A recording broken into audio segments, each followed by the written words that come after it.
बच्चों कहते भैया तुम मत करना, हमको मरने देना।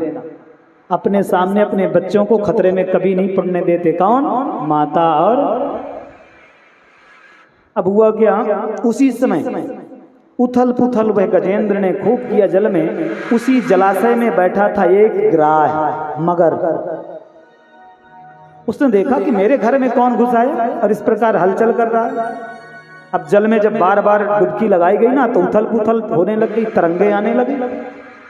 उसी समय देव के द्वारा प्रेरित एक बहुत बड़ा मगरमच्छ बैठा था, जिस ग्राह कहते हैं। तम तत्र कश्चिन्नृपदैव प्रेरितो ग्राहो बलिया शरणे रुषाग्रही यदृक्षयैवं व्यसनं गतो गजो यथा बलं सोऽपि बलो विजग्रमे। भगवान के आदेशित, भगवान के द्वारा प्रेरित वह ग्राह पहुंचा और जाकर के क्या किया, गजेंद्र का पैर पकड़ लिया। जैसे पैर पकड़ा, इसको तो अहंकार था किस बात का? बल का, मैं बड़ा बलशाली हूं। दूसरा अहंकार था किस बात का? परिवार का, बहुत बड़ा परिवार है, मुझे कोई परेशान करेगा, मारेगा, डांटेगा तो मेरा परिवार मेरे साथ खड़ा है। और वैसे में बंधु एकता में बहुत बल है, वैसे परिवार को हमेशा साथ ही रहना चाहिए। जैसे एक लकड़ी होती है कोई भी तोड़ देगा, लेकिन दो चार लकड़ियां हों तो तोड़ने में टाइम लगेगा। इस कहानी से यह भी शिक्षा मिलती है कि एकता में रहना चाहिए, पर इतना एकता में लीन मत हो जाओ कि परमात्मा को ही भूल जाओ। बड़े ध्यान से सुनिए। एक बार एक व्यापारी अंगूर बेच रहा था ठेले में, आपने भी देखा होगा। तो जो गुच्छे में रखा था उसको अलग रखा था, जो कुछ गुच्छे से अलग हो गए थे उनको अलग रखा था। एक व्यक्ति पहुंचा खरीदने के लिए, तो उसने कहा भैया अंगूर क्या रेट का है? उसने कहा कि ये जो इधर ऊपर गुच्छे में रखा है ना, ये 80 रुपये किलो है, और ये जो नीचे रखा है ये 40 रुपये किलो। बोले भैया लगता है ये जो नीचे रखे खट्टे होंगे इसीलिए इनका रेट कम किया तुमने। बोले नहीं नहीं, आप चाहे गुच्छे वाले खा लो और चाहे इसको खा लो, दोनों मीठे हैं। तो बोले अंतर क्या है? बोले बस कुछ नहीं अंतर। तो जानते हैं अंतर क्या था? जो गुच्छे में था उसका रेट ज़्यादा था, और जो गुच्छे से अलग हो गया था उसका रेट कम था। समझ में बात आई? जो अपनों के साथ में रहता है, अपने परिवार के साथ में रहता है, गुच्छों के साथ में रहता है, समूह के साथ में रहता है, उसका भाव ज़्यादा रहता है। और जो अपनों से अलग हो जाता है उसका भाव अपने आप कम हो जाता है। इसलिए अपनों में रहना चाहिए। रहिए, कहते हैं चलिए रास्ते से चाहे देर कितनी ही क्यों ना लगे, चलिए रास्ते से चाहे देर कितनी ही क्यों ना लगे, और रहिए भाइयों में चाहे बैर ही कितनी क्यों ना हो। तो रहो भाइयों में। और आजकल देखिए छोटी छोटी बातों को लेकर के कितना बड़ा मनमुटाव हो जाता है और हम लोग अपनों को छोड़ देते हैं। इन कथाओं से हमें शिक्षा मिलती कि अपनों में ही रहना चाहिए। आगे हुआ क्या, उस ग्राह ने पैर को पकड़ा, गजेंद्र ने आवाज लगाया मुझे पकड़ो, खींचो, मेरा कोई पैर पकड़ रखा है, मैं निकलना चाहता हूं लेकिन निकल नहीं पा रहा हूं। जितने हाथी थे एक दूसरे की सूंड में फंसा फंसा करके खींचने का प्रयास किया, प्रयत्न किया, लेकिन हाथी को नहीं निकाल पाए। 1 दिन 2 दिन 3 दिन 4 दिन। अब इसके बाद सब परिवार वाले ने कहा, जितने परिवार वाले थे ना, उन्होंने कहा भैया इसको तो मरना है, इसके चक्कर में हम क्यों मरें। सब छोड़ करके जाने लगे। गजेंद्र कहता रे रे रे मत जाओ मुझे छोड़ के, मैं तो मर जाऊंगा। अरे बोले वो तो तुम्हें मरना ही है, तुम्हारे चक्कर में हम क्यों मरे। ऐसे ही बंधु होता है परिवार में, जब हम खूब मेहनत करते हैं दिन रात, लेकिन जब अंतिम समय आता है ना तो सब छोड़ करके चले जाते हैं। आपने सुना होगा, देखा होगा, लोग अपने पुत्रों को इतना नालायक नहीं, पहले लायक बनाने की कोशिश करते हैं, लेकिन वो लायक बनते बनते नालायक हो जाते हैं। देश से पढ़ करके विदेश पहुंच जाते हैं, और माता पिता का जब अंतिम संस्कार होता है ना तो कहते हैं भैया हमारे पास समय नहीं है, फिर नौकर करता है। आपने देखा होगा ऐसी ऐसी कहानियाँ, ऐसे ऐसे दृश्य सामने आते हैं। इसलिए मैं हमेशा यही कहता हूँ कि बच्चों को शिक्षा दो और संस्कार दो। संपत्ति ज़्यादा देंगे, संस्कार नहीं देंगे तो सब चौपट कर देगा। पूत कहते पूत सपूत कुकाधन संचय, और पूत कपूत कुकाधन संचय।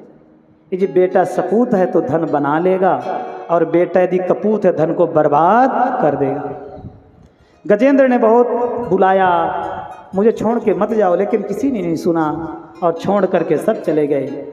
उसी समय गजेंद्र को याद आया, कहते हैं ना, तुझसे ना सुलझे उलझे हुए धंधे, तो बांके बिहारी पर छोड़ दे बंदे, और दुखों की चोट यदि तूने खाई न होती तो कन्हैया तेरी याद आई न होती। तो जब व्यक्ति को दुख मिलता है ना, कष्ट मिलता है, तभी वो कन्हैया याद आता है। इसलिए उससे पहले से संबंध बना लो। अब इस गजेंद्र ने क्या किया, सरोवर से एक कमल पुष्प उठाया और बस भगवान को याद किया है। ओम नमो भगवते तस्मै यद येदच्चितात्मकं पुरुषायादिबीजाय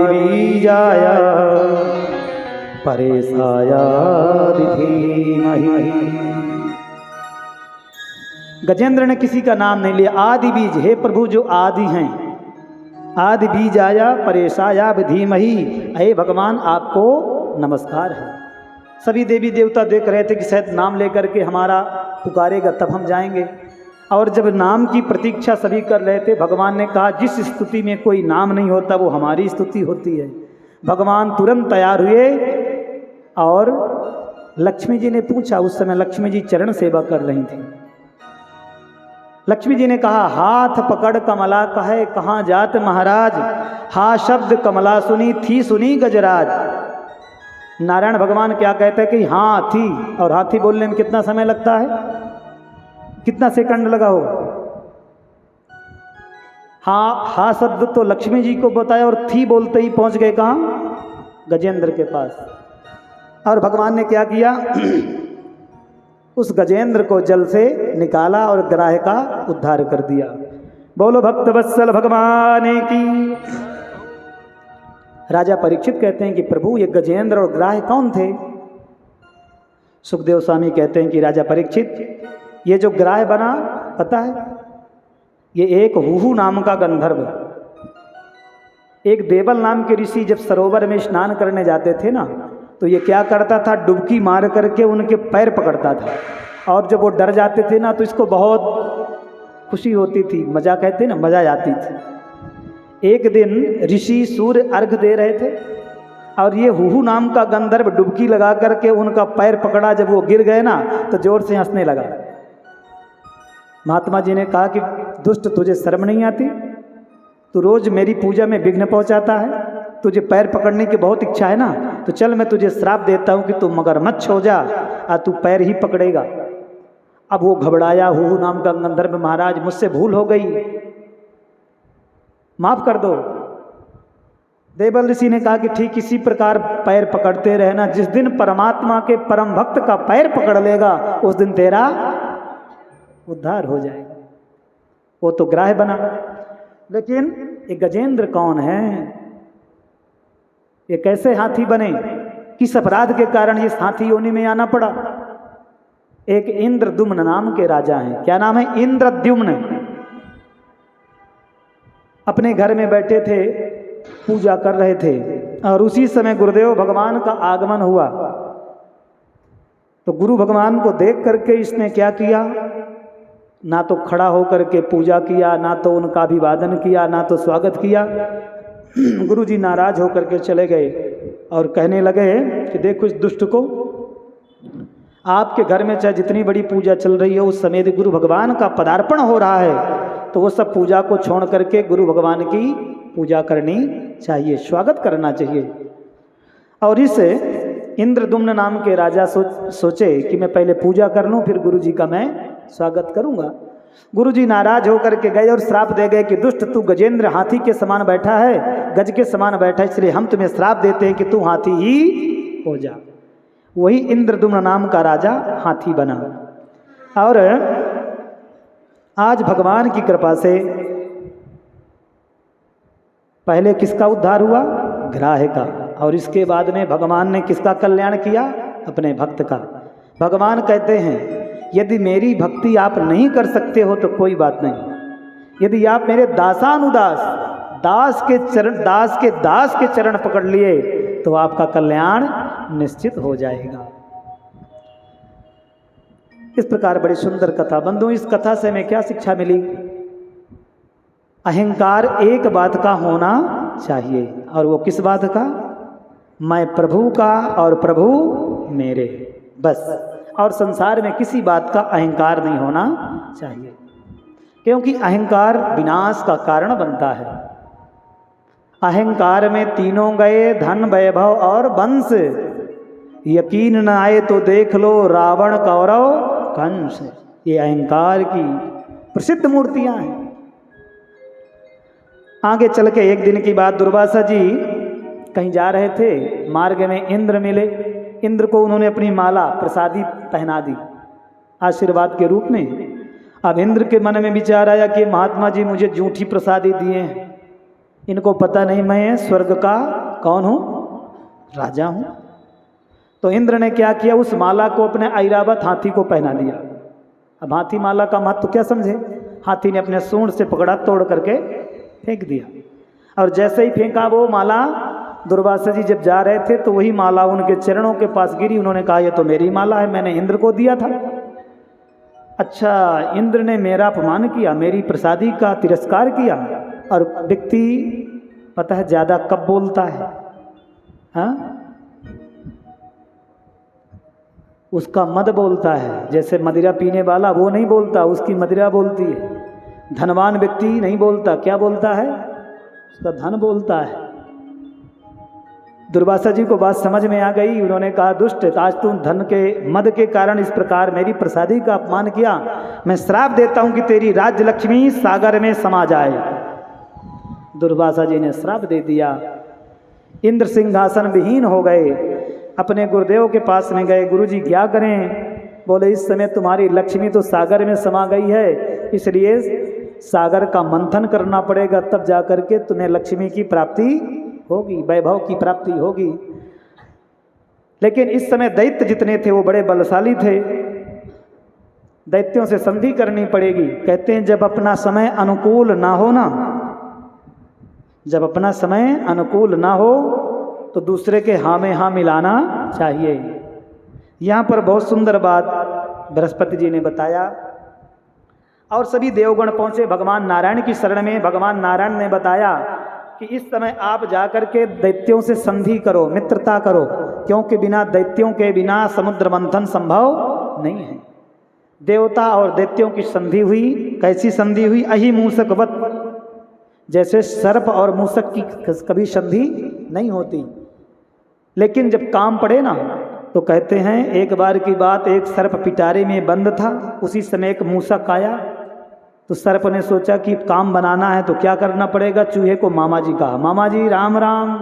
चूहा सुन करके खुश हो गया, भैया ये मेरा भांजा कहाँ से और ये पिंजड़े में कैसे बंद है? चूहा ने पूछा मामा जी आप इस पिंजड़े में कैसे बंद हो?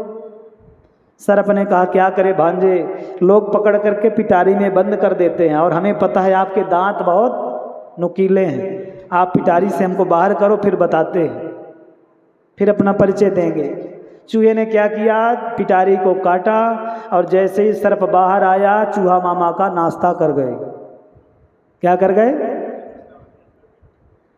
ये कहानी कौन बताया? भगवान नारायण ने देवताओं को बताया कि तुम्हारा समय अभी अनुकूल नहीं है, इसलिए दैत्यों से दोस्ती करो और जब समय अनुकूल हो जाए तो दैत्यों को मार करके भगा देना। देवताओं को बात समझ में आ गई और इसके बाद देवता जाकर कहते हैं देखो भैया आप हमारे मौसी के लड़के हैं, क्योंकि देवता और दैत्य मौसी मौसी के हुए ना। कश्यप की 4 पत्नियां, लेकिन एक का नाम दिति, दूसरी का नाम अदिति। दिति से जन्म लिए दैत्य हुए, अदिति से जन्म लिए देवता हुए। मौसी मौसी की हुए कि नहीं? बोले भैया देखो हम लोग आपस में लड़ते रहते हैं, लड़ना तो चलो कोई बात नहीं ठीक है, लेकिन मरना ठीक नहीं है, मरते भी हैं। तो बोले ऐसा क्या करें कि हम लोग मरे ना? बोले समुद्र मंथन करते हैं, जब अमृत निकलेगा ना दोनों लोग मिल बांट कर खूब बढ़िया पी लेंगे, फिर रोज लड़ाई करेंगे, मरेगा कोई नहीं। बोले बहुत अच्छी बात। तो समुद्र मंथन कैसे करें? उसके लिए मथानी चाहिए, रस्सी चाहिए। मंदराचल पर्वत के पास में गए, निवेदन किए कि भैया आपको मथानी के रूप में हम लेने के लिए आए हैं। मंदराचल ने कहा हमें लाभ क्या मिलेगा? देवता और दैत्यों ने कहा जो निकलेगा ना सागर से आपको भी देंगे। बोले भैया मथानी की व्यवस्था हो गई, लेकिन रस्सी बासुकी नाग के पास में गए, बासुकी नाग से निवेदन किए, बासुकी नाग भी तैयार हो गया। अब उस पर्वत को लेकर के आने के लिए देवता और दैत्य जैसे ही तैयार हुए, हाथों से वह पर्वत फिसल गया। कई देवता कई दैत्य उसके नीचे दब करके समाप्त हो गए। शुक्राचार्य जी दैत्यों को जीवित किया और बृहस्पति जी ने देवताओं को। उसी समय भगवान नारायण को याद जैसे ही किया गया तो नारायण भगवान ने क्या किया? गिरिम चारोप्य गरुणे हस्ते नैकेन लीलया आरुह्या प्रयवावधिम सुरासुरगणैर्वृता। नारायण भगवान ने क्या किया? उस पर्वत की चोटी को पकड़ा और अपने गरुड़ में रख करके ला करके विराजमान कर दिया। और जैसे सागर में उस पर्वत को विराजमान किया, वो सागर नीचे डूबने लगा। जैसे ही डूबने लगा सभी देवता दैत्यों ने कहा अरे बचाइए बचाइए, ये तो पर्वत डूब जाएगा। उसी समय भगवान कच्छप रूप में अवतार लिया और उस पर्वत के नीचे विराजमान हो गए। बोलो कच्छप भगवान की। अब भगवान देवताओं से कहते हैं देखो भैया ये जो बासुकी नाग है इसके अंदर बहुत विष है, तुम लोग आगे का भाग मत पकड़ना। तो महाराज कौन सा भाग पकड़ें? बोले दैत्यों के पास ज़्यादा बुद्धि नहीं है, तो पहले एक काम करना, पहले जा कर के आगे पकड़ लेना। बोले उससे क्या होगा? बोले ये जो दैत्य हैं उल्टा चलते हैं ना, वो कहेंगे आगे का भाग हम पकड़ेंगे। तो आप उसी समय क्या करना, आगे का भाग छोड़ करके पीछे का भाग पकड़ लेना।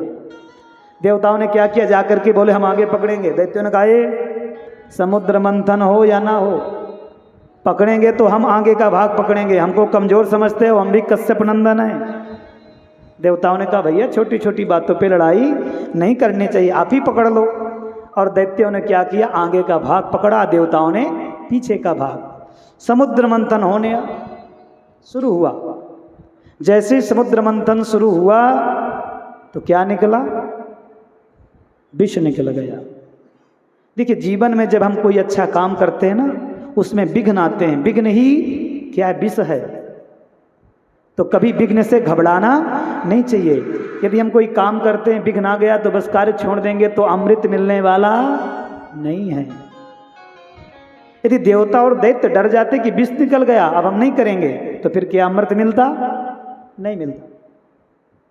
विष निकला, निकलने के बाद क्या हुआ? सभी लोगों ने सोचा अब क्या करें, इस जहर को कौन पिएगा, हम तो भाई अमृत के लिए मंथन किया था। उसी समय भोले बाबा को याद किए। भोले बाबा को याद किया। जैसे भोले बाबा ने अपनी पार्वती जी से पूछा देवी ये देवता और दैत्य मुझे याद कर रहे हैं, पता है किस लिए? विष पिलाने के लिए। तो क्या मैं पीऊँ कि नहीं पीऊँ? तो पार्वती जी ने क्या कहा भोले बाबा से? कोई पत्नी अपने पति से कहेगी क्या कि जाके जहर पी लो? हाँ, मेरे हिसाब से तो शायद कोई पत्नी नहीं कहेगी कि जाके जहर पी लो। पर यहाँ पर पार्वती जी ने कहा कि ये प्रभु जिसमें लोगों का हित हो, जगत का कल्याण हो, वही कार्य आप करो। सभी देवता और दैत्य जाकर के कहते हैं देव देव महादेव भूतात्मन भूत भावना त्राहिना शरणापन्न त्रैलोक्य दहनात् विषाद। हे प्रभु इस भयंकर विष से हमको बचाइए। उसी समय भोले बाबा ने क्या किया? उस विष को लिया और लेने के बाद में अपने प्रभु श्री राम का ध्यान किया। और ध्यान करने के बाद में ततः करतलीकृत्य भोले बाबा ने अपनी करतल यानी हथेली में उस विष को लिया और जो एकदम खौल रहा था, इतना विषैला, उसी समय अभक्षयन, जो भक्ष योग्य नहीं था, महादेव अपने प्रभु श्री राम का रा कह करके मुंह खोले और माँ कह करके उस विष को प्रभु अपने गले में विराजमान कर लिया। अंदर क्यों नहीं डाला? क्योंकि अंदर तो विराजमान श्री राम है ना। तो शिव जी विचार करते हैं कि यदि यह विष अंदर जाएगा तो मेरे प्रभु को कहीं कष्ट ना पहुँचे, इसलिए उस विष को अपने गले में ही रोक लिया। और जैसे उस विष को रोका अपने गले में, भोले बाबा का गला हो गया नीला और नाम पड़ गया, बोलो नीलकंठ भगवान की। यच्चकार गले नीलम तच्च साधोर विभूषणम, वही भोले बाबा के गले का हार बन गया, आभूषण बन गया। और कुछ बूंदें जब वो पी रहे थे ना भोले बाबा विष, कुछ बूंदें नीचे गिर गईं। उसी समय सर्प बिच्छू आ करके और जैसे ही उसको चाट लिया, उस विष को तभी से विषैले होने लगे। नहीं, पहले विषैले नहीं होते थे, उस विष को पीने से ज़्यादा विषैले हो गए। इस प्रकार से भोले बाबा अमृत विष को पी करके चले गए। और इसके बाद में पुनः मंथन हुआ तो कामधेनु गाय निकली, उच्चैश्रवा घोड़ा निकला, चंद्रमा निकला, ऐरावत निकला, कौस्तुभ मणि निकली, कल्प वृक्ष निकला और अप्सराएं निकली, बारुणी निकली और इसके बाद में लक्ष्मी जी निकली। अब लक्ष्मी जी को देख करके सभी लोग दौड़ पड़े, भैया हम लेंगे, हम लेंगे, हमको चाहिए। और लक्ष्मी को तो सभी चाहते हैं ना। संसार में ऐसा कौन व्यक्ति है जो लक्ष्मी को नहीं चाहता? देवता भी दौड़े और दैत्य भी दौड़े, आपस में कहने लगे भैया हम पहले लेंगे, हम लेंगे, हम लेंगे। बोले ये ठीक नहीं है, एक काम करते हैं, लक्ष्मी जी के हाथ में एक माला देते हैं और लक्ष्मी जी जिसको स्वीकार करें उसके गले में माला डाल लेंगे। सभी लाइन लगा के बैठ गए। सबसे पहले दौड़ के दुर्वासा जी बैठ गए। जैसे दुर्वासा जी बैठे, लक्ष्मी जी ने दुर्वासा जी की तरफ देखा और कहती है नूनम तपोयस्य न मन्यु निर्जयो। कोई स्त्री नहीं चाहती कि मेरा पति क्रोधी हो, यही चाहती हैं कि पति पर मैं दिन रात क्रोध करती रहूं पर पति मुझ पर कभी क्रोध ना करे। और पता है क्रोध आने का कारण क्या आजकल ज़्यादा बन रहा है? आपके घर में रसोई तो रोज बनती है ना, रसोई में पहली रोटी में किसका अधिकार है? जोर से बोलिए। गाय का। आपके घर में गाय है तो फिर किसको खिलाते हो? अच्छा, जितने लोगों के घर में है तो खिलाते हैं, ठीक है। जिसके घरों में नहीं है तो क्या करते हैं? बाहर जाके खिलाते हैं। पर मुझे यार ऐसा लगता है कि कुछ गड़बड़ियाँ भी हो रही हैं। वो क्या?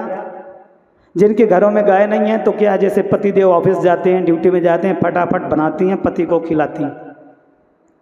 तो पति का जो स्वभाव है वो तो गाय जैसे होता जा रहा, सीधा।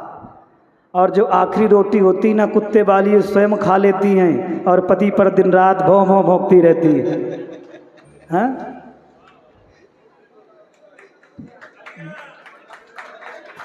यही गड़बड़ियाँ हो रही हैं। इसलिए बंधुओं क्या करना चाहिए? पहली रोटी गाय की और आखिरी रोटी कुत्ते की।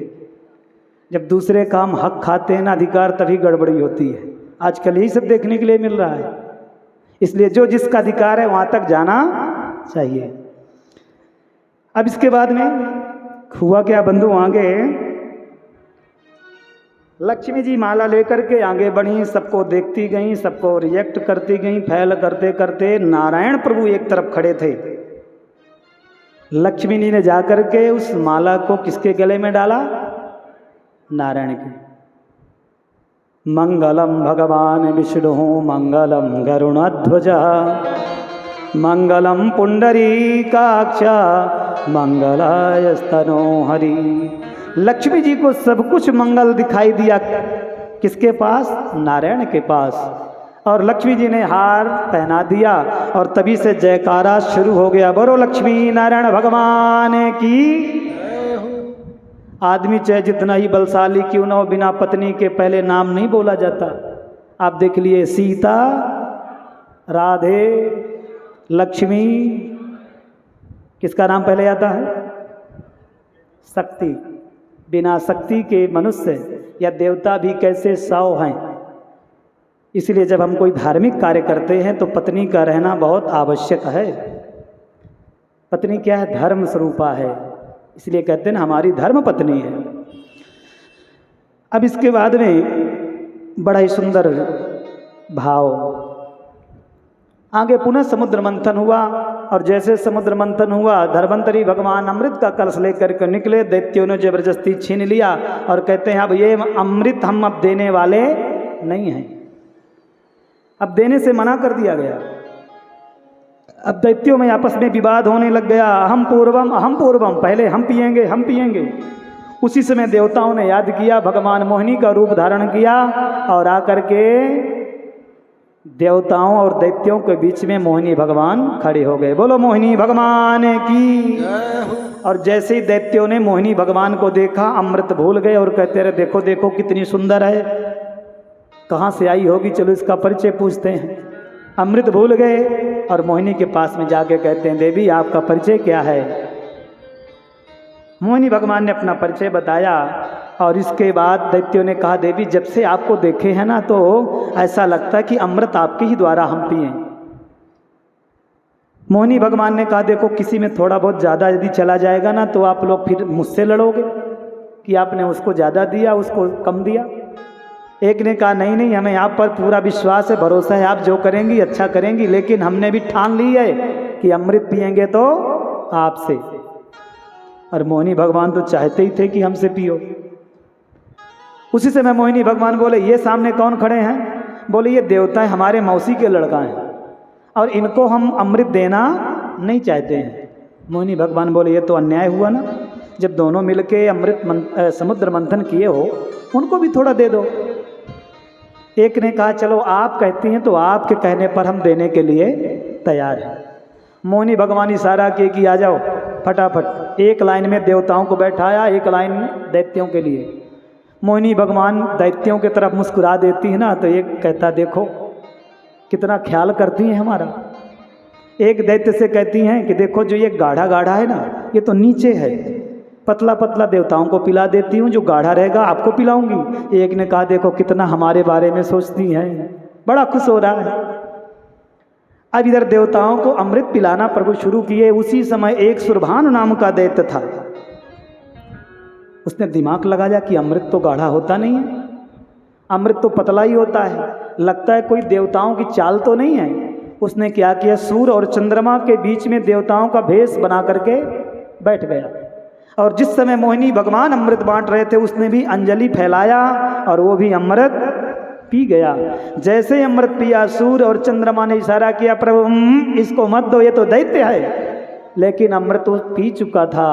मोहिनी भगवान अपने सुदर्शन चक्र से उसका सिर अलग किया, देवताओं को अमृत पिलाया और अमृत का जो कुंभ था घड़ा लेकर के प्रभु अंतर ध्यान हो गए और अपने गरुण को बुलाए।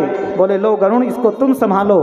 दैत्यों ने क्या किया, पीछा किया अमृत का और गरुण भगवान उसको लेकर के उड़े। जहाँ जहाँ अमृत की बूंदें गिरी वहीं पर हमारे आज जो आप लोग देखते हैं क्या कुंभ, वहीं पर कुंभ होता है। कहाँ कहाँ कुंभ होता है पता है आप लोगों को? पहला प्रयाग, दूसरा उज्जैन, नासिक, हरिद्वार, ये 4 जगह है कुंभ पड़ते हैं। कुंभ का मतलब क्या है, वहाँ पर अमृत की बूंदें गिरी थी, इसलिए उस समय कुंभ के समय में जो व्यक्ति कुंभ स्नान करता है, कुंभ दर्शन करता है, उसको बहुत पुण्य की प्राप्ति होती है। अब इसके बाद में देवता और दैत्यों का आपस में भीषण युद्ध शुरू हो गया, देवासुर संग्राम। अब देवता तो बलशाली हो चुके थे, दैत्यों को मार मार करके सुला दिया और इधर दैत्य पराजित हो गए। इधर जो पी गए थे ना सुरभानु नाम के दैत्य, ब्रह्मा के पास में गए, जाके कहते हैं कि देखो हम तो अमर हो चुके हैं, हमको रहने के लिए स्थान दो, नहीं तो आपकी सृष्टि को उथल पुथल कर देंगे। ब्रह्मा जी ने कहा कहाँ रहना चाहते हो? ये दोनों बोले हम रहेंगे आपके ग्रहों में। तो पहले 7 ही थे, रविवार, सोमवार, मंगलवार, बुधवार, गुरुवार, शुक्रवार और शनिवार। कितने हुए? 7। और उसका शरीर जो कटा था ना, एक हो गया राहु और दूसरा हो गया ब्रह्मा जी से कहा मुझे स्थान देते हो कि नहीं। ब्रह्मा जी ने कहा ठीक है भैया, आप परेशान मत करो, आप ग्रहों में भर्ती हो जाओ। ग्रहों में स्थान दे दिया, तब से हो गए नवग्रह। कितने ग्रह हो गए?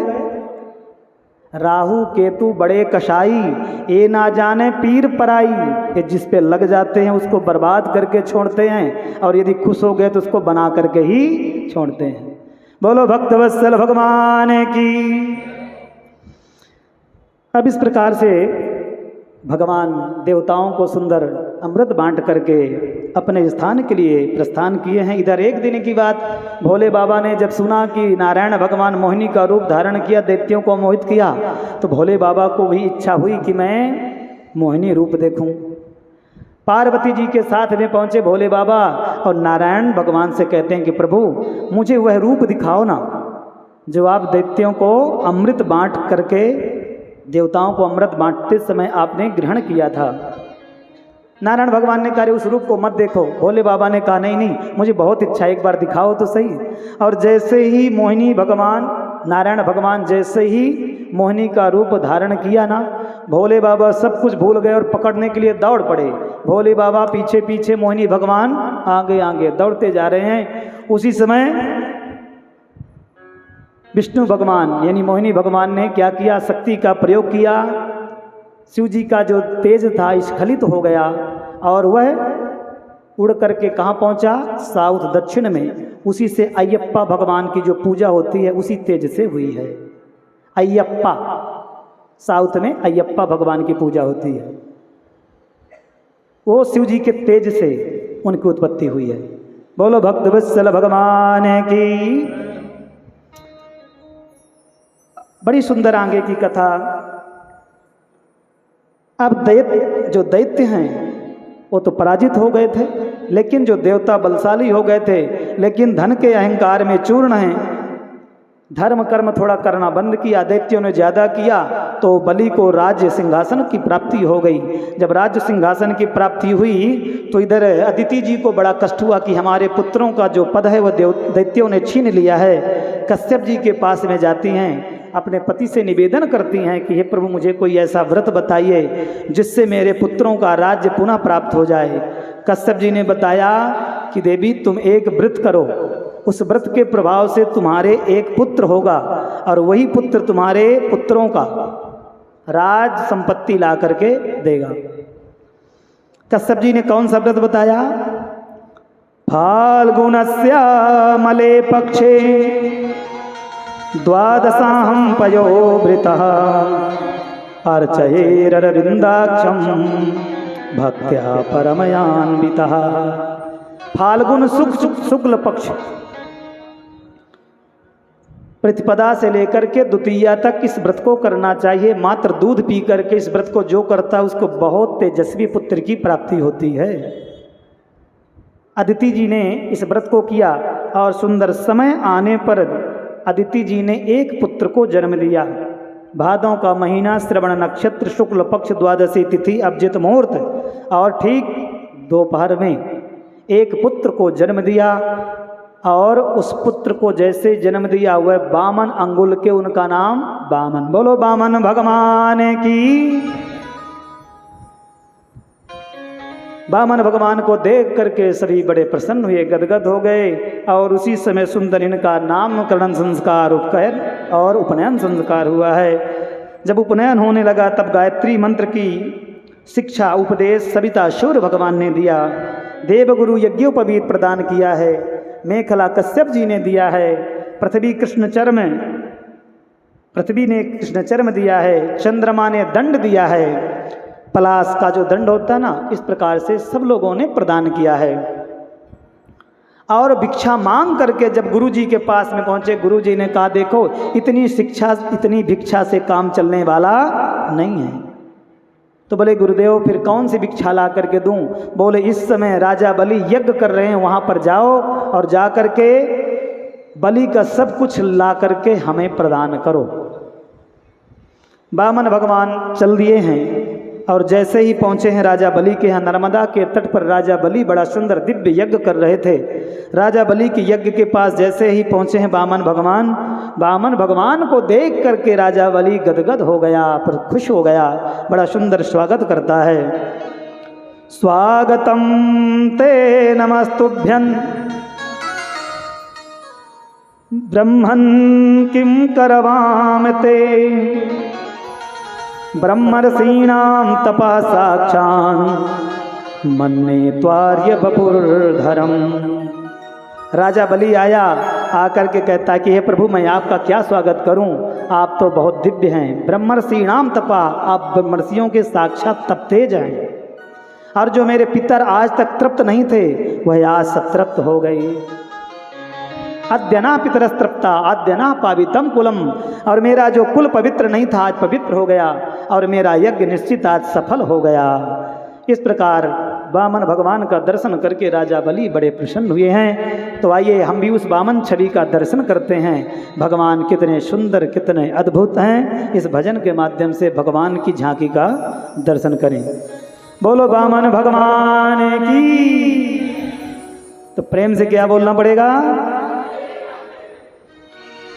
वामन भेष बना के चलो री वो तो छलिया छलबे को। वामन भेष बना के चलो री वो तो छलिया छलबे को। वामन भेष बना के चलो री वो तो छलिया छलबे को। वामन में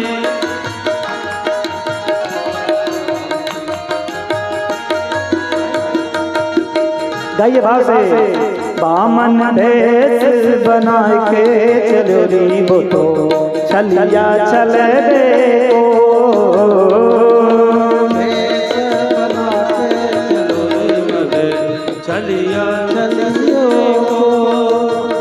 हाथ कमंडल लेके चलो री, हाथ कमंडल लेके चलो री, हाथ कमंडल लेके चलो री, हाथ कमंडल लेके चलो री, हाथ कमंडल लेके चलो री वो तो छलिया छलबे को। हाथ कमंडल लेके चलो री छलिया। वामन भेष बना के चलो री वो तो छलिया छलबे को। माने भेष बना के चलो री छलिया छलबे। ताली सेवा करते हुए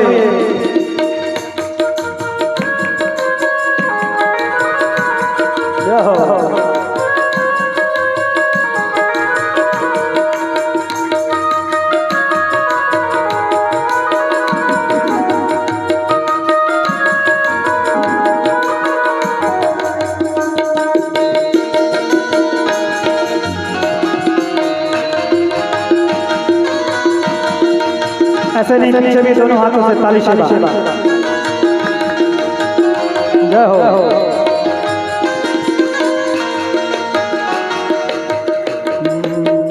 बामल अंगुल रूप बनायो, बामन अंगुल रूप बनायो, बामल अंगुल रूप बनायो, बामन अंगुल रूप बनायो। हाथ में अपने छत्र दबायो, हाथ में अपने छत्र दबायो, हाथ में अपने छत्र दबायो, हाथ में अपने छत्र दबायो। सोटा बगल में दबा के चलो री वो तो छलिया छलबे को।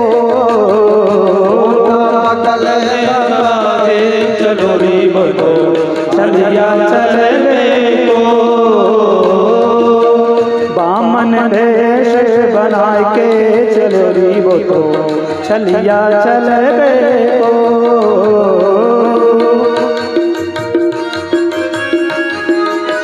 जय हो। बोलो बामन भगवान की। ऐसे ही दोनों हाथों से ताली। जय हो।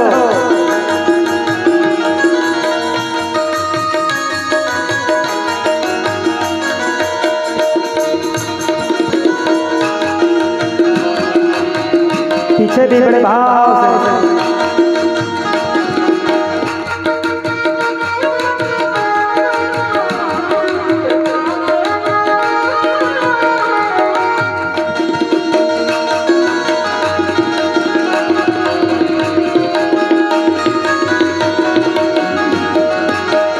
हाथ कमंडल कर में माला, हाथ कमंडल सर पे माला, हाथ कमंडल कर में माला, हाथ कमंडल कर में माला, पहन लई तन में मृगी छाला, बन गई तन मृग छाया, पहन लई तन में मृग छाला, बन गई तन मृग छाया। और आसन बगल दबाई के चलो वो तो चलिया चले को,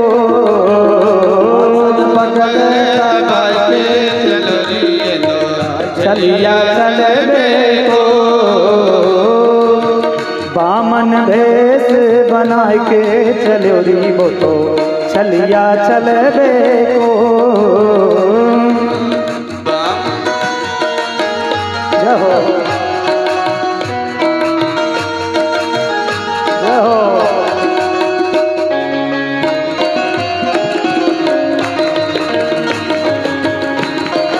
प्रेम से ताली सेवा करते हुए बोलो बामन भगवान की। जय हो।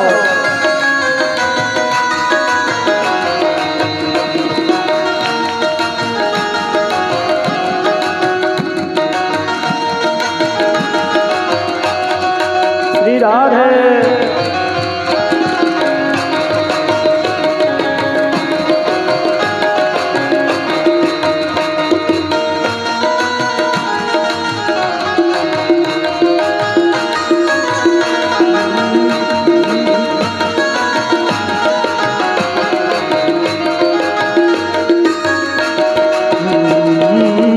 नभ से देव सुमन बरसाए, नभ से देव सुमन बरसाए, नभ से देव सुमन बरसाए, नभ से देव सुमन बरसाए, दर्शन करके सब सुख पाए, दर्शन करके सब सुख पाए, दर्शन करके सब सुख पाए, दर्शन करके सब सुख पाए। छलिया बन्यो त्रिपुरारी, छलिया बन्यो त्रिपुरारी चलो री वो तो छलिया चलबे को, छलिया बने त्रिपुरारी चलो री वो तो छलिया चलबे को, बामन भेष बना के चलो री वो तो छलिया चलबे को, बामन भेष बना के चलो रे तो छलिया चलबे को। पीछे भी भाव से ताली सेवा करते हुए जय हो।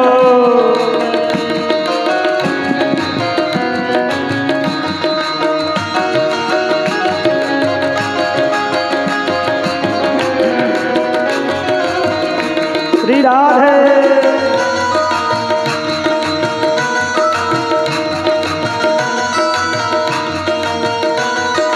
हरि बोल।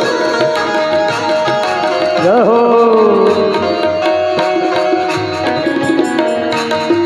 पीछे भी भाव से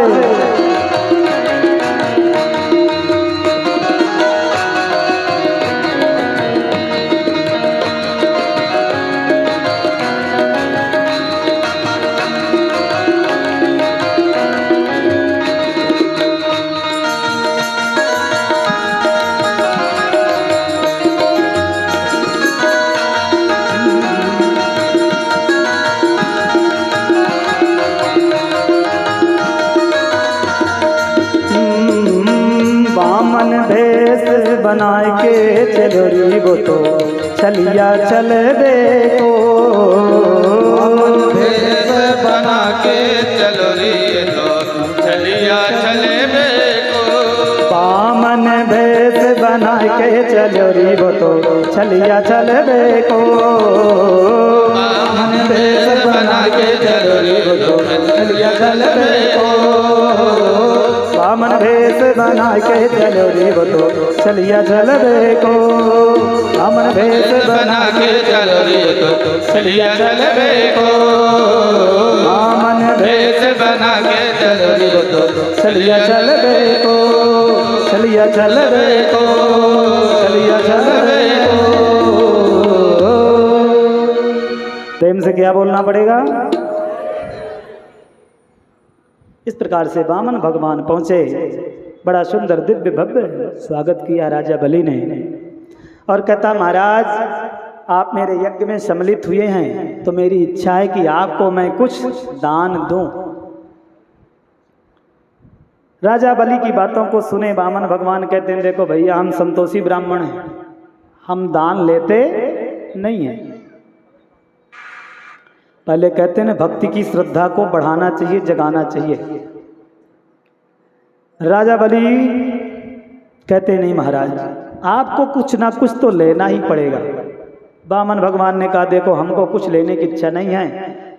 तो राजा बलि ने कहा महाराज आपको यदि गाय चाहिए तो मैं गाय भी दे सकता हूँ, और ऐसी वैसी गाय नहीं, बढ़िया दुधारू गाय।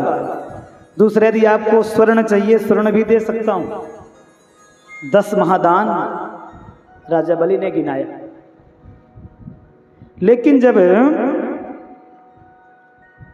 और कहता है राजा बलि कि महाराज यदि आपको कुछ भी लेने की इच्छा नहीं है तो पता है आप इतने बौने हैं, इतनी बौनी लड़की ना मिली होगी, मैं उससे भी आपका विवाह करा सकता हूँ। राज्य में खोजूंगा कोई बौनी लड़की मिलेगी ना तो आपका विवाह करा दूंगा।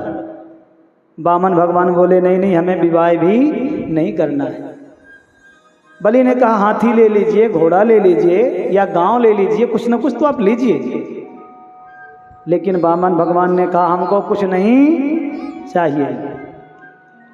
अब इसके बाद में वामन भगवान कहते हैं कि देखो हमें तो लगता है कि आप नंबर 1 के दानी हो, और क्यों ना रहे। आपके पिताजी बड़े धार्मिक, आपके बाबा जी भी बड़े धार्मिक। बलि के पिताजी का क्या नाम जानते हैं आप लोग? बलि के पिताजी का नाम बैरोचन। क्या नाम? बैरोचन। अब बैरोचन के पिताजी का नाम प्रहलाद। बड़े ध्यान से सुनना, प्रहलाद, बैरोचन, बलि। तो वामन भगवान कहते हैं कि आपके जो बाबा हैं ना वो बड़े भक्त भगवान के, बड़े धार्मिक, और आपके पिताजी तो और ही ज्यादा। तो क्यों वो असर तो रहता है ना बच्चों में माता पिता का।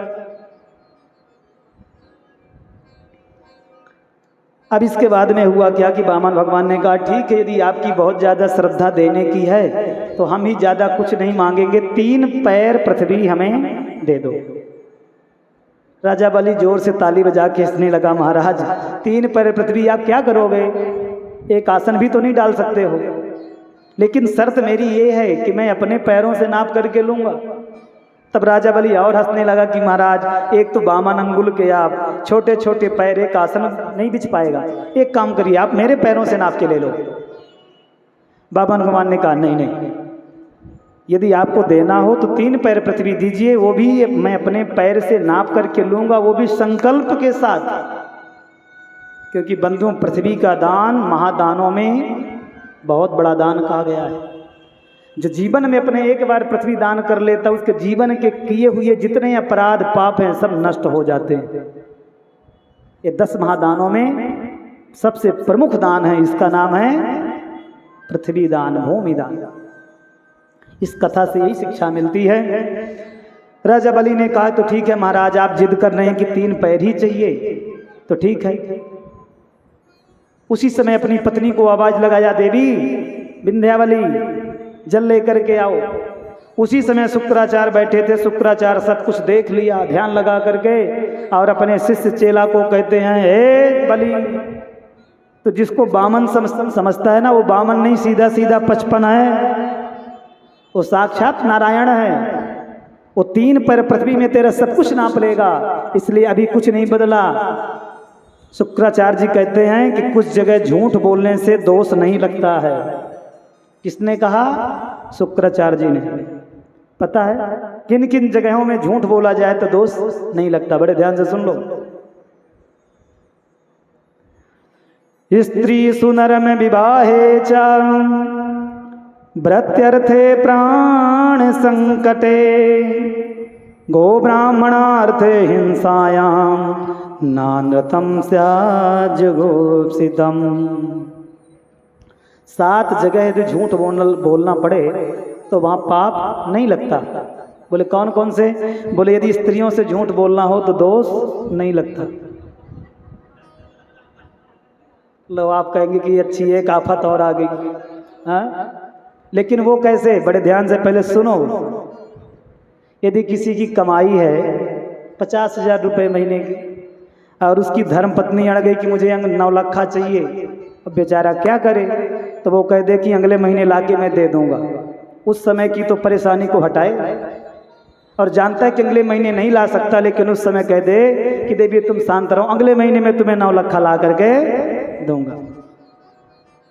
तो ऐसा स्त्रियों से झूठ बोलने में दोष नहीं लगता। दूसरा, नर्म, मतलब हंसी मजाक में थोड़ा झूठ बोलना पड़े ना, तो वहाँ भी दोष नहीं लगता। तीसरा, विवाह में किसी की कन्या का विवाह है, आपके झूठ बोलने से हो रहा है तो वहाँ पर झूठ बोल दीजिए, आपको अपराध नहीं लगेगा।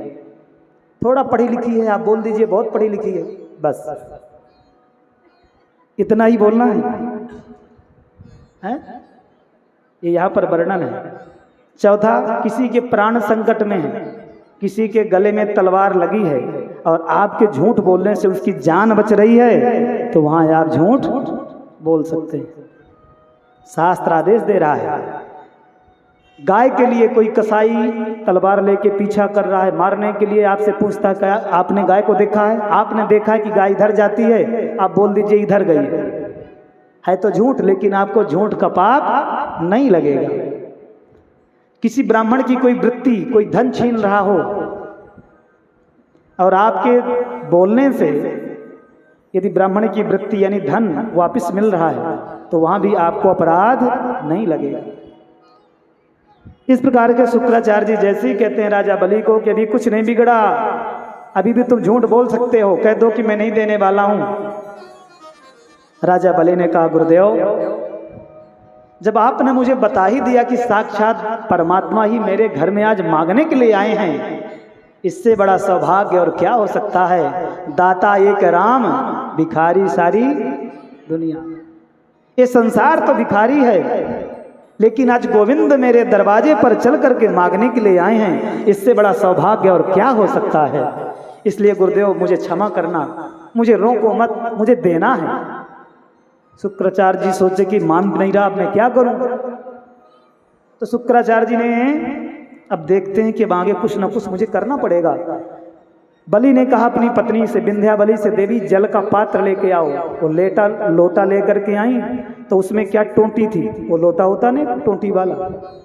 शुक्राचार्य जी ने क्या किया, उसी में छोटा रूप बनाया, टोंटी में जाके प्रवेश कर गए। बोले जब जल निकलेगा नहीं तो संकल्प कैसे होगा। वामन भगवान कहते हैं राजा बलि से, बलि लगता है तुम अपने बर्तन को साफ नहीं करते हो। अरे नहीं महाराज, हमेशा करता हूं। तो फिर ये जल क्यों नहीं आता, इसमें लगता है कुछ कचड़ा फंसा है। ये कुसा पकड़ो, कुसा की आसन थी ना, कुसा को निकाल करके और जैसे ही उस लोटे के छिद्र में जैसे कुसा से डाले, शुक्राचार्य जी की आंख में जाके लगा और एक आंख गोविंदाय नमो नमः हो गई, एक आंख फूटी। शुक्राचार्य जी वहां से निकल के भगे, अरे राम राम, दे कोई रहा है, ले कोई रहा है, बीच में खामा खाम मैंने अपनी आंख फोड़ ली है? कहने का मतलब बंधुओं, दान कोई दे रहा है, उसका उत्साह वर्धन करना चाहिए। हो सके तो सहयोग करो, टांग मत खींचो, नहीं तो यही दशा होगी जो शुक्राचार्य जी की हुई। अब इसके बाद संकल्प हुआ। संकल्प के बाद भगवान ने क्या किया, कहते हैं राजा बलि अब मैं भूमि ले रहा हूं, उसी समय भगवान ने अपने शरीर को बढ़ाया और पहले चरण से, पहले कदम से भगवान ने ऊपर के लोगों को नापना शुरू किया। भूरलोक, भुवरलोक, स्वरलोक, महरलोक, जनोलोक, तपोलोक, सत्यलोक। ऊपर कितने लोग हैं? 7 लोग।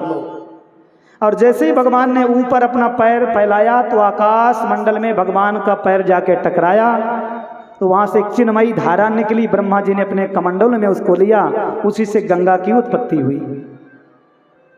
गंगा 3 प्रकार की है, एक नीचे भी है पाताल में, एक स्वर्ग में भी है और एक पृथ्वी लोक में है। 3 गंगाएं हैं। जो पृथ्वी में है उसका क्या नाम है? भोगवती। क्या नाम है? और जो धरती में है उनका क्या नाम है? उनका गंगा। क्या नाम है? उनका गंगा, उसका भोगवती, और एक ऊपर है मंदाकिनी। 3 नामों से जानी जाती हैं। गंगा के कई रूप हैं। और इसके बाद में हुआ क्या बंधुओं? बहुत दिव्य पावन प्रसंग। एक पैर में ऊपर के लोग, दूसरे पैर से नीचे के लोग 7 लोग हैं। कौन कौन से? अतल, वितल, सुतल, तलातल, रसातल, महातल, पाताल। राजा बलि से कहते हैं 2 में ही काम हो गया। और आपने संकल्प किया, जो व्यक्ति संकल्प करता है फिर दान नहीं देता उसको नरक जाना पड़ता है। राजा बलि अब मैं क्या करूं? तो पता है राजा बलि ने क्या कहा? महाराज मेरा एक आपसे प्रश्न है। आपने अभी तो मेरी संपत्तियों को नापा है, आप बताइए मालिक बड़ा हो, धन बड़ा होता है कि धन का मालिक बड़ा होता है? क्या बड़ा होता है? आप बताइए। धन के मालिक कितने वाले, कितने लोग हैं? मालिक। धन बड़ा होता है कि मालिक बड़ा होता है? घबराइए नहीं, जोर से बोलिए। क्या बड़ा होता है? धन बड़ा होता है कि धन का मालिक बड़ा होता है? बहुत बढ़िया, धन का मालिक बड़ा होता है। राजा बलि ने कहा महाराज अभी आपने मेरे धन को नापा है, मालिक तो सामने खड़ा है, ये तीसरा जो चरण है इस मालिक को नाप लो। और जैसे ही राजा बलि बोलते हैं, वामन भगवान अपना चरण जैसे ही राजा बलि के सिर में रखा है, उसी समय चरण को बढ़ाना चाहते हैं लेकिन चरण बढ़ा नहीं। मैंने कल भी निवेदन किया था ना कि भगवान 3 जगह पराजित हुए 3 लोगों से। किससे किससे? बाली और बलि और आगे भी कालिया नांग आएगा। भगवान का चरण नहीं बढ़ पाया क्योंकि भक्त के सामने भगवान भी पराजित हो जाते हैं। और उसी समय भगवान जैसे ही चरण रखे, आकाश मंडल से सुंदर सुमन की वृष्टि होने लगी, पुष्पों की वृष्टि होने लगी और जयकारा लगाने लगे, बोलो भक्त वत्सल भगवान की। इस प्रकार से बंधुओं बड़ा ही सुंदर दिव्य पावन प्रसंग। और आगे राजा बलि से कहते हैं कि आपने मुझे सब कुछ समर्पण कर दिया, सब कुछ दे दिया, तो मुझे भी कुछ देना पड़ेगा। भगवान वामन कहते हैं कि देखो इस समय आपने कार्य तो ऐसा किया है कि आपको मैं स्वर्ग का राजा बना दूं, लेकिन इस समय पुरंदर नाम के इंद्र बैठे हैं। ये इंद्र किसी का नाम नहीं है बंधुओं, ये इंद्र एक सीट कुर्सी का नाम है। जैसे हमारे यहाँ प्रधानमंत्री किसी का नाम थोड़ी है। प्रधानमंत्री किसी का नाम है क्या? जो उस गद्दी कुर्सी में बैठता है उसी का नाम है प्रधानमंत्री। उसी प्रकार से इंद्र किसी का नाम नहीं है। इंद्र किसे कहते हैं? जो उस सिंहासन में बैठता है उसका नाम इंद्र है। इंद्र का वास्तविक नाम क्या है? पुरंदर। जो उस समय बैठे थे अभी पुरंदर नाम के इंद्र है। भगवान ने कहा इस समय आप सुतल लोक के राजा बन जाओ, आगामी मनवंतर में मैं आपको स्वर्ग का राजा बनाऊंगा। अब देखिए भगवान जब आदेश दिया, राजा बलि कहते हैं कि प्रभु और तो मुझे कुछ नहीं चाहिए, बस आपसे कुछ मांगना चाहता हूं। भगवान ने कहा मांगो। तो पता है राजा बलि ने क्या मांगा भगवान से? अनुमान लगाइए क्या मांगा होगा, विचार करिए। हाँ, राजा बलि ने भगवान से नहीं मांगा, भगवान को मांगा। पर मुझे आपसे कुछ नहीं चाहिए, बस मेरी तो आपसे यही विनती है कि आपका मैं नित्य निरंतर दर्शन करता रहूं। तो भगवान ने कहा कि दर्शन तभी करोगे जब हम आपके चौकीदार बनेंगे। और भगवान चौकीदार बन गए। दरवाजे पर खड़े रहते हैं। बलि ने कहा महाराज जी आप खड़े रहेंगे, मैं सिंहासन में बैठा रहूंगा, ये शोभा नहीं देता। तो अपने घर के सामने 2 चबूतरे बनाया। एक चबूतरे में बैठ गए प्रहलाद जी, एक चबूतरे में बैठ गए वामन भगवान, और दोनों का खूब बढ़िया सत्संग चलता है। इसलिए आप देखते हैं